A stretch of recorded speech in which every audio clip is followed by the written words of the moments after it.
провода, ток по рукам, телефон во все голоса говорит пока. Пора.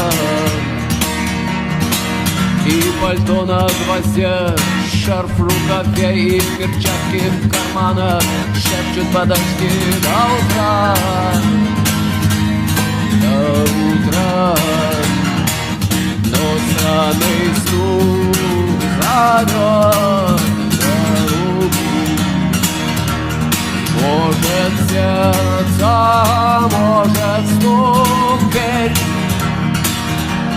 И когда я вернусь на пороге, я скажу одно лишь слово: верь.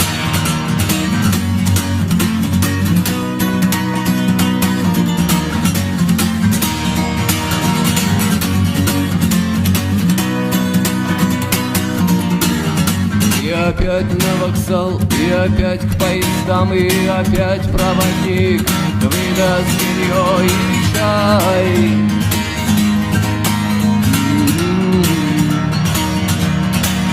И опять не уснул, и опять сквозь грохот колес мне послышится слово: прощай. Но странный стук зовет дорогу. Может, сердце, может,